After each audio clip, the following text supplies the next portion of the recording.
pag-usapan natin kasi nga delikado rin kung may mga taong medyo papaniwala. Yung binabanggit din Attorney Keo sa regarding school, ang nag-invoke po noon ay si Senator Alan Peter Cayetano. Kumuha siya ng rest back kay ate na taga-UP, si Alan Peter Cayetano taga Ateneo. Okay, ano po ba yung tamang pagtingin? Kasi 'di ba noong day one, they were insisting na hindi dapat mag-appoint ng panibagong presiding officer other than the Senate President. They were resisting that. They were citing the discussions in the Constitutional Commission of 1986, the body that drafted the 1987 Constitution. Ano po ba yung tamang pagtingin? Well, pag-evaluate o pag-interpret ho sa batas o sa Constitution, lalong-lalo na, ang unang tignan mo, ano bang nakasulat sa Constitution? Sapagkat yan ang inaprubahan ng taong bayan. Hindi ko naman, kahit kaming mga abogado, hindi naman namin binabasa yung minutes ng Constitutional Commission. Kasi yung babasahin mo yan, talagang ang haba. Much less for the people. So ang prinsipyo dyan, kung ano ang nakasulat na nababasa ng taong bayan na nag-approve nito.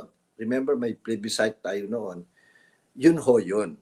So kung malinaw naman yun, edi hindi na kailangan to go to the secondary sources kagaya ng records ng Constitution.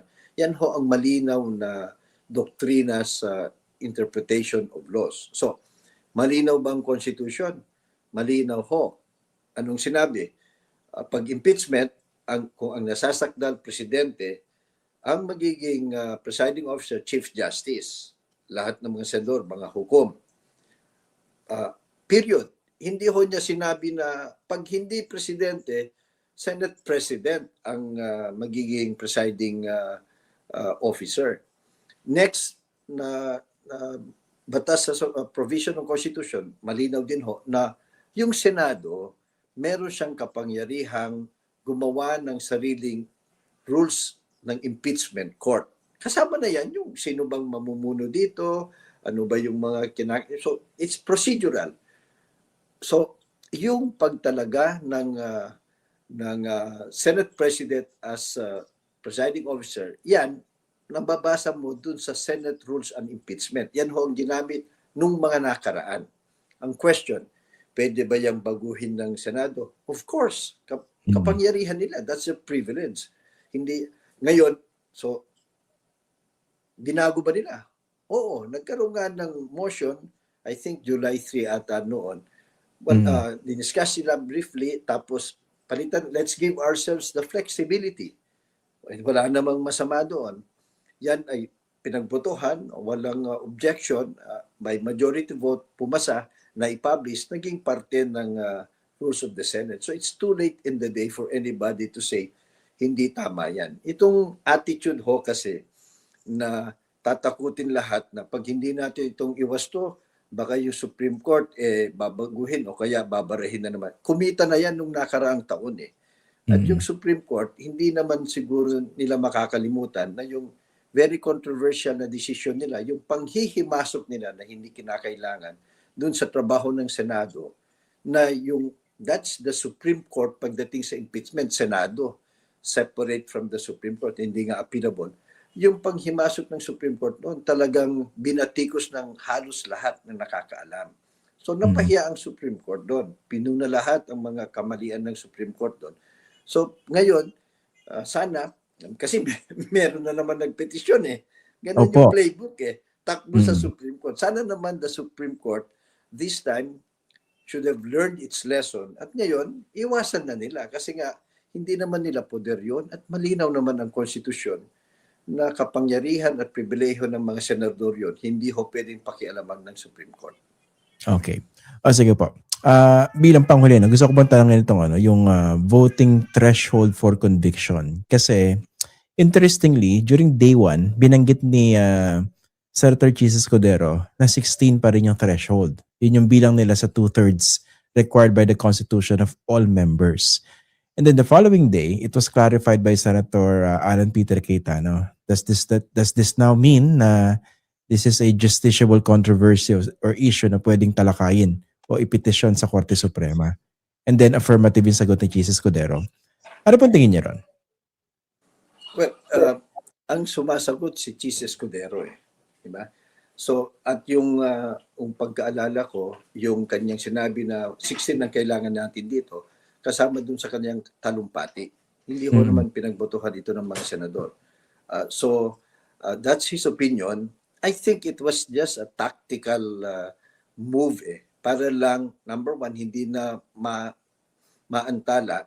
Kaya nga, tumahimik kaagad yung minority, di ba? Hindi na nila, pumayag na sila kasi nga, pabor sa defense yan pero malinaw din naman, sabi niya, ito yung aking paningin, kung may mag-question Supreme Court, di bahala na, pakinggan natin kung anong sasabihin ng Supreme Court. So, there's nothing final about that. As a matter of fact, the Senate can overturn that. But sa ngayon, hindi pa justiciable kasi wala pa namang boto, hindi pa naman natin nalalaman kung anong mangyayari, di ba? Sa katunayan nga, maaring mas marami pang malalagas sa mga senador kasi nga unfortunately ang dami sa kanila involved daw sa mga kakurakutan, mga pandarambong at baka makasuhan nga sila kung may sapat na ebidensya, di baka wala nang 16, ibig sabihin wala nang impeachment court. So, yun. And then again, we go back to the Constitution. Wala ko namang sinabi ang Constitution na 16 yan Ang malinaw sa Constitution, 2/3 vote of all the members of the Senate. So ang i-interpret ngayon ng Supreme Court, ano ba ibig sabihin ng all the members of the Senate? So ideally, nung ginagawa yung provision na yan, 24 ang mga senador. At pag impeachment court, mga senador, they transform themselves into judges. So malinaw naman na ngayon, wala nang 24 kasi nga nagtatago sa batas yung isa, yung dalawa nakakulong without bail. So, pag ganun ang sitwasyon sa isang hukuman na collegiate, ang linaw, universal yan. Ang bibilangin mo lang sa botohan, yung nakapag-participate. Kahit nga Supreme Court na 15 justices, pag may nasa stage o nakabakasyon o naka-sick leave, took no part ng sasabihin yan, hindi makakapag-desisyon, hindi mabibilang ang boto nila. So ganun din dapat ang gagawin sa pag-interpret nung ilan ba ang kinakailangang boto. Yun ang ating paningin. At yung Constitution kasi, it's a living document. So hindi at meron ding prinsipyo sa pag-evaluate o pag-interpret ng batas na as much as possible, you interpret a law to make it effective. Yung tingnan mo yung logic, the spirit behind this provision is 2/3 vote, hindi simple majority.